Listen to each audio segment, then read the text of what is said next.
सभी किसान भाइयों को जय किसान। साथियों, मैं आपका साथी राजा हेयर। आप सबसे एक विनम्र निवेदन करना था। हालांकि मैंने रात की मेरी लाइव वीडियो के अंदर भी एक निवेदन किया था, आज भी आपसे एक निवेदन करना है साथियों। 1 तारीख को हमारा बजट पेश होने जा रहा है, 1 फरवरी को, और मैंने रात भी आपसे अपील की थी। मैं पुनः आपसे अपील करता हूं कि इस वीडियो को ज़्यादा से ज़्यादा आगे बढ़ाना साथियों, क्योंकि आपका एक शेयर, आपका एक बार बढ़ाया हुआ वीडियो जो है वो काफ़ी मदद करेगा हमें, जो है हम किसानों को अपनी बात रखने का।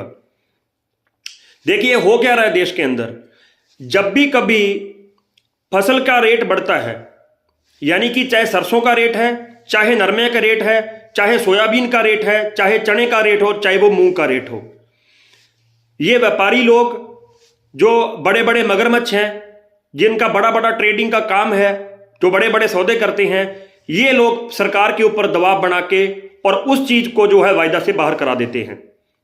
सरसों का रेट मेरे ख्याल से पता नहीं कितने सालों बाद, शायद देश में पहली बार जो रेट था वो सरसों का अच्छा किसानों को मिला, और सरसों के किसानों को काफी अच्छा फायदा भी हुआ।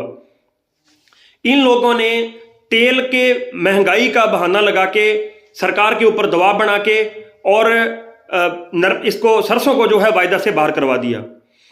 उसके बाद क्या होता है, नरमे का भाव तेज होता है। पहली बार वो भी देश के अंदर देश के किसान को नरमे का भाव अच्छा मिला। मैं तेज नहीं कहूंगा, मैं कहता हूं अच्छा भाव मिला। होता क्या है, इन लोगों ने जो धागा के कारोबारी हैं, जो कपड़ा के कारोबारी हैं, जो गारमेंट्स के कारोबारी हैं, और जो मिलर्स हैं, जो जीनर्स हैं, फैक्ट्री वाले, उन लोगों ने सरकार के ऊपर दबाव बनाना चालू कर दिया। 2 बार मीटिंग हो चुकी है धागा कारोबारियों और वित्त मंत्रालय के बीच में, टेक्सटाइल मिनिस्ट्री और वित्त मंत्रालय के बीच में, लेकिन गलीमत रही कि चुनाव है सिर के ऊपर। 5 राज्यों के अंदर चुनाव है, थोड़ा सा वो प्रेशर था और सरकार ने जो है वो काम नहीं किया, नरमे को बाहर नहीं किया। इनकी पुरजोर तरीके से मांग थी, 2 मीटिंगें की इन्होंने, तीसरी मीटिंग इनकी 31 तारीख को प्रस्तावित है। ये जो 31 जनवरी अब आएगी, कल परसों, तब इनकी जो मीटिंग है वो प्रस्तावित है। लेकिन इनकी मांग क्या है, इनकी मांग ये है कि नरमा को, बिनोला को और खल को, इनको सबको वायदा से बाहर करो। इनका कहने का मतलब है कि वायदा में रखते हो तो इसका भाव बढ़ता है, ये सट्टेबाजों के धक्के चढ़ जाती है फसल, ये हो जाता है, वो हो जाता है। यानी कि टेल पे कौन बैठा है, खल की टेल पे। ये जो मान लो खल बनेगी, जो खल बिनोला महंगा होता है तो टेल के ऊपर किसान बैठा है। खल खरीदनी तो किसान ने है ना, इन्होंने तो खानी नहीं खल। किसान को परेशानी नहीं है खल के रेट से, क्योंकि किसान को नरमे का रेट मिल रहा है। लेकिन दिक्कत यह है कि इन लोगों को परेशानी है, इनकी जो बीच की मोटी कमाई थी वो इनकी खत्म हो रही है। तो ये एक सरकार से हमें पुरजोर तरीके से मांग करनी चाहिए कि जिस भी फसल का रेट बढ़ता है, ये बड़े बड़े उद्योगपति लोग, ये बड़े बड़े कारोबारी लोग जो है अपना एक झुंड बना के सरकार के ऊपर पेश हो जाते हैं और सरकार को ये बोलते हैं कि आप इसको वायदा से बाहर करो।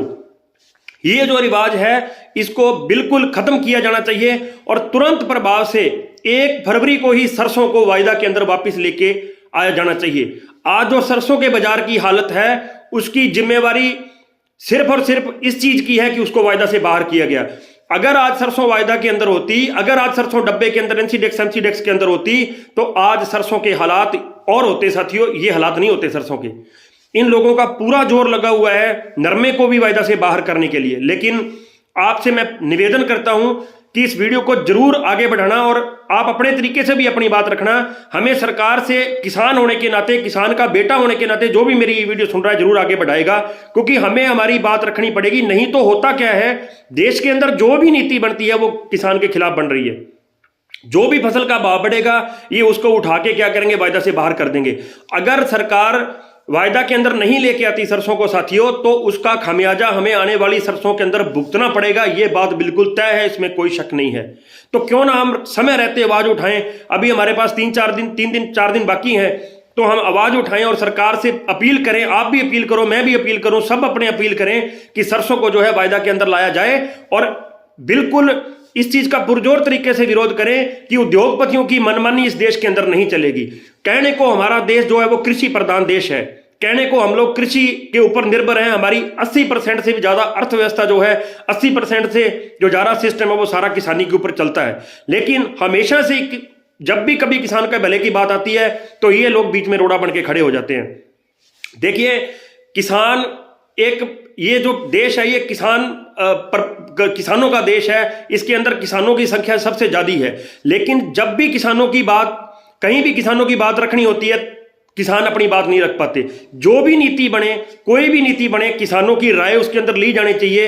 अब हम लोगों को पुरजोर तरीके से जो है इस चीज को उठाना पड़ेगा साथियों कि वायदा के अंदर सरसों को वापस लाया जाए, और जो भी गलत नीतियां ये उद्योगपति बनवाना चाह रहे हैं, इनको जो है इससे मना किया जाए।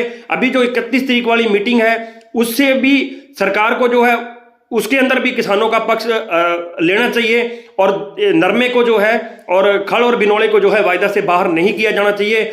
आप सब किसान भाई इस वीडियो को जरूर आगे बढ़ाओ, ताकि हमारी एक आवाज उठे, और आप लोग भी अपने अपने स्तर के ऊपर सोशल मीडिया के ऊपर जरूर आवाज उठाओ, ताकि हम किसानों का जो है कहीं ना कहीं बचाव हो सके। नहीं तो याद रखना, ये रिवाज बन जाएगा एक कि जिस फसल का रेट बढ़ेगा उसको ये उठा के डब्बे से बाहर मारेंगे, जिस फसल का रेट बढ़ेगा उसको ये उठा के डब्बे से बाहर मारेंगे। आपसे पुनः निवेदन करता हूं साथियों, वीडियो को जरूर आगे बढ़ाना।